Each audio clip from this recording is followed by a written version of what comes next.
Makanya otomatis ketika orang belajar tenang, kemudian tenangnya itu sadar betul bahwa ketenangan ini akan menarik kebahagiaan. Coba terlintas saja di pikirannya datang. Terlintas saja di pikirannya datang. Pasti itu. Saya nggak bilang insya Allah, saya nggak bilang mungkin. Ya. Pasti itu. Ya.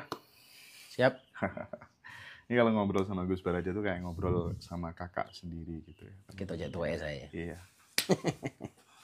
Sehat Mas Hendra? Oke, alhamdulillah sehat Gus. Jadi kebanyakan dari kita teman-teman semuanya gitu ya. Aku sendiri dulu kok ketika mengejar uang gitu ya, mengejar rezeki gitu dengan bawaan sifat yang kemerungsung gitu ya, itu tuh rasanya justru malah sulit gitu ya. Tapi ketika kemudian mulai lebih santai, lebih rileks, merasa bahwa wah ternyata aku adalah co-kreator, aku adalah segala macam gitu. Di posisi itu tuh rasanya menjadi lebih mudah gitu Gus. Nah, sebagai makhluk yang katanya udah sempurna gitu, kira-kira apa sih konsepnya supaya kita itu nggak ngejar-ngejar, tapi justru malah dirindukan gitu sama uang gitu, sama rezeki gitu. Nah, kita ngobrol mulai dari sini dulu deh, Gus. Monggo. Siap. Bismillahirrahmanirrahim. Assalamualaikum warahmatullahi wabarakatuh. Waalaikumsalam warahmatullahi. Pagi, siang, dan malam penonton Ngaji Roso. Semoga Allah berikan kesehatan untuk kita semuanya ya. Sehat lahir batin. Amin. Baik. Dimulai dari bab sugih berarti ya. Iya. Bab kaya. Saya senang kalau sudah ngebahas bab kaya itu, Mas Hendra. Supaya pada akhirnya semuanya orang itu berkecukupan gitu. Nah, banyak orang yang buru-buru, apalagi yang hari ini banyak sekali pembelajaran terkait bagaimana caranya kaya, jadi magnet uang dan sebagainya. Nah, uang itu kan memiliki apa ya? Memiliki energi. Kalau mau tahu energinya itu simpel sebenarnya. Orang kalau sedang dapat uang tuh yang muncul di perasaannya apa? Bahagia. Senang. Berarti kan memberikan dampak senang. Otomatis sudah ketahuan bahwa energinya uang itu memberikan dampak senang atau positif.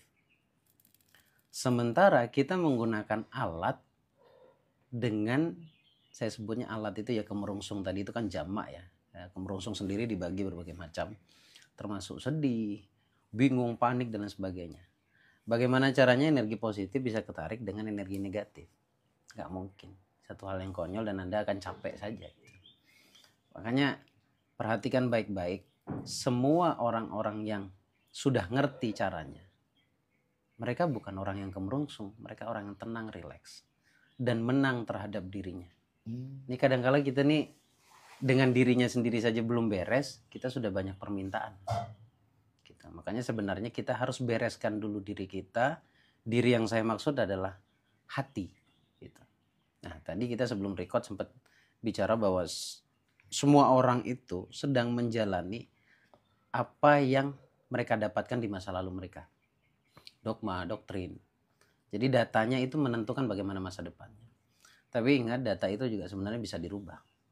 Bisa dirubah oleh diri kita. Cuma syaratnya adalah harus sadar. Sadar itu tahu maksud saya. Bahwa penyebab kita hari ini adalah doktrin dari masa lalu. Dicek dulu kalau hatinya masih sering percaya bahwa uang itu sulit didapat. Kalau nggak kerja nggak dapat uang.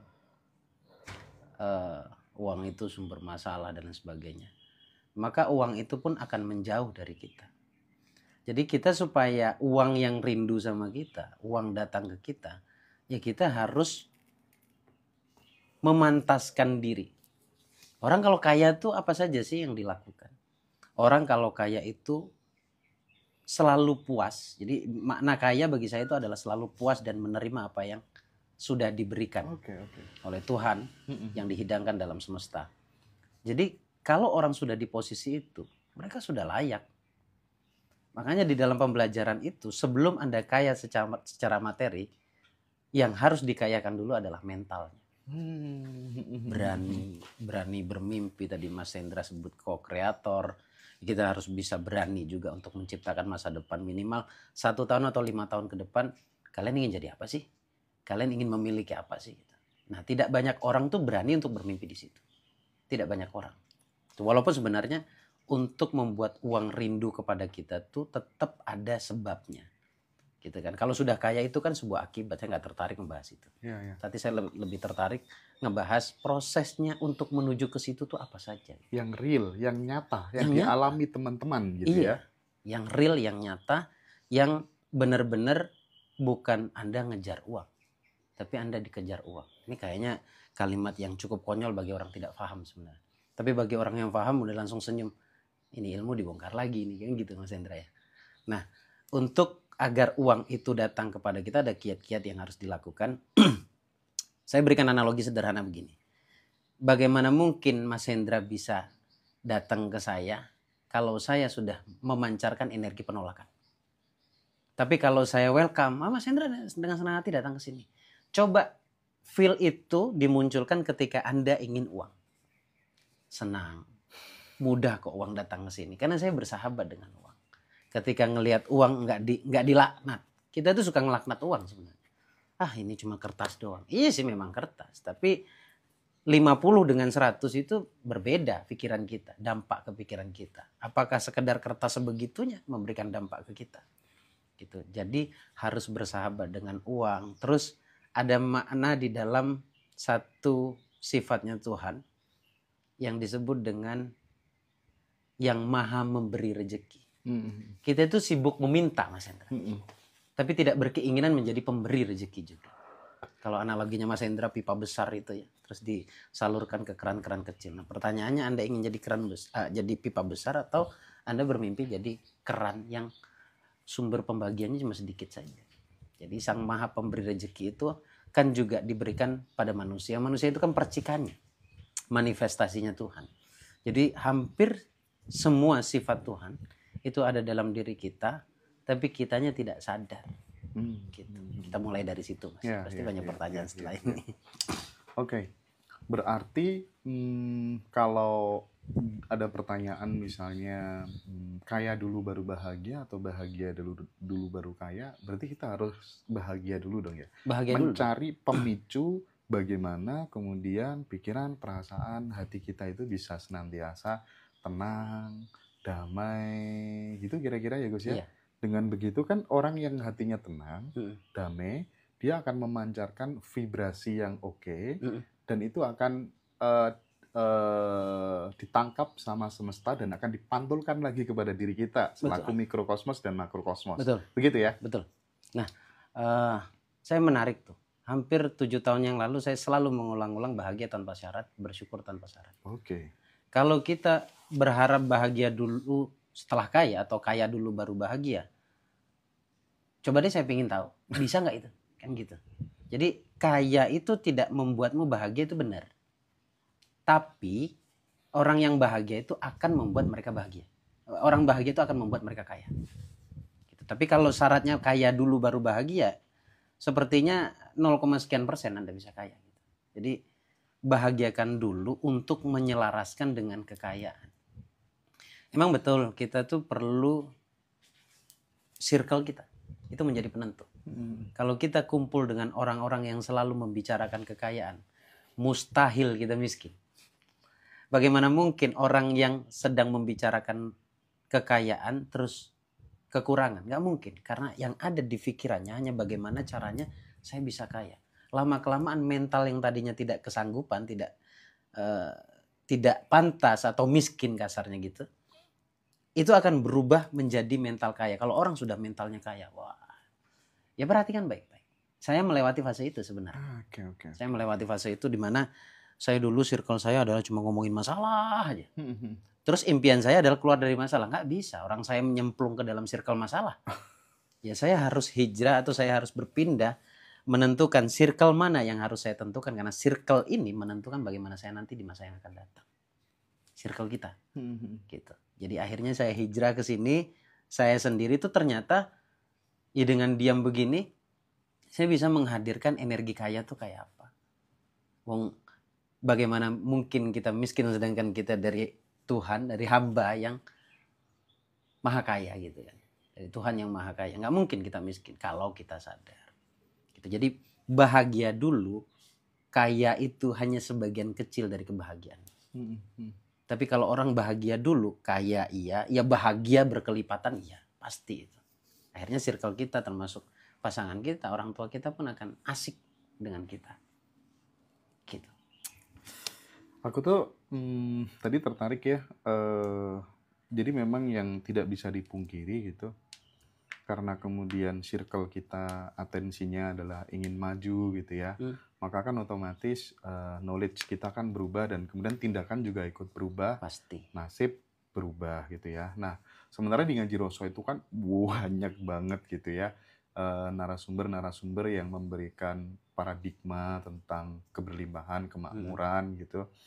Udah dah, meskipun kamu hutangnya lagi banyak dan lain sebagainya, yang penting kamu sadari dulu, kamu adalah keberlimpahan yang tanpa batas. Kamu adalah keberadaan itu sendiri dan lain sebagainya. Tapi di tataran praksis memang start di situ tuh orang pada banyak kesulitan gitu. Yang paling real adalah ketika kemudian orang misalnya masih muda nih ya, karena sahabatku banyak gitu yang dia bener-bener mulai dari nol gitu ya. Apa sih yang kamu alami dulu? Aku nggak ada pilihan lain mas kecuali sukses dan berhasil dalam hidupku gitu. Nah gara-gara azam yang kuat seperti itulah kemudian melahirkan tindakan-tindakan yang berbeda. Tindakannya mencerminkan orang yang bakal kaya gitu. Nggak pelit, memudahkan urusan orang lain, dikasih tugas apa aja, dia lakukan melampaui ekspektasi yang ngasih tugas. Trust kan Gus. Nah itu semua yang kemudian menyebabkan semua yang hadir dalam dirinya menjadi lebih mudah gitu. Relate kan itu dengan kehidupan yang kita jalani sehari-hari gitu ya. Relate banget. Dan kita kan menjadi pelakunya mas. Kita menjadi pelakunya. Kalau dibilang capek siapa nggak capek? Tapi capek itu hilang karena kita melakukannya karena dasar cinta. Sekali lagi, dogma itu menjadi penentu. Nah, merubah dogma kita yang tadinya kita punya dogma yang negatif atau penolakan terhadap kekayaan, itu sederhana cara ngerubahnya. Jadi bukan karena kita bisa atau tidak, tapi karena mau atau tidak. Kalau mau sesuatu yang kita anggap nggak bisa, pasti bisa. Tapi sebisa apapun kalau nggak mau nggak bisa. Cara ngerubah dogmanya itu sederhana. Ngaji Roso ini mungkin narasumbernya sudah hampir 1000, mungkin lebih. Sudah banyak sekali. Esensinya coba perhatikan baik-baik. Semuanya walaupun cara menjelaskannya berbeda-beda. Untuk menuju ke berlimpahan itu syaratnya satu, tenang. Bagaimana mungkin kita kemerungsung tadi itu mas? Gak mungkin. Nah hadirnya Ngaji Roso dengan semua narasumbernya. Coba perhatikan, saya penontonnya satu, tenang. Bagaimana mungkin kita kemerungsung tadi itu mas? Gak mungkin. Nah hadirnya Ngaji Roso dengan semua narasumbernya. Coba perhatikan, saya penontonnya tekanan psikisnya itu dikurang. Lebih melihat ke dalam diri. Jadi jangan sibuk menyalahkan yang di luar. Ketika doanya tidak dikabulkan, kenapa Tuhan begini? Oh ternyata saya dikelilingi oleh orang-orang yang seperti ini. Enggak, penentunya ada di kita. Kalau kita tidak terpengaruh oleh itu semuanya, ya kita sudah membuka pintu keberlimpahan itu untuk hadir. Makanya otomatis ketika orang belajar tenang, kemudian tenangnya itu sadar betul bahwa ketenangan ini akan menarik kebahagiaan. Coba, terlintas saja di pikirannya datang. Terlintas saja di pikirannya datang. Pasti itu. Saya nggak bilang insya Allah, saya nggak bilang mungkin. Pasti itu. Gitu. Mindset kaya itu penting, makanya yang perlu dipelajari. Jadi teman-teman itu cukup nonton dengan ngosongin pengetahuannya, lebih kepada menerima saja setiap edukasi yang ditampilkan oleh Ngaji Roso. Itu bohong Anda kalau dalam kurun waktu 6 bulan tidak berubah, itu bohong banget. Wah bener sih, aku setuju banget yang disampaikan Gus terakhir itu. Jadi sebenarnya kalau kita mau jujur ya, tanpa kemudian kita beli produk yang mahal-mahal dari masing-masing coach, baik itu online, offline, atau apapun namanya itu, asal setiap hari nonton tayangan-tayangan kita di Gus Baraja, di channelnya, di Ngaji Roso gitu.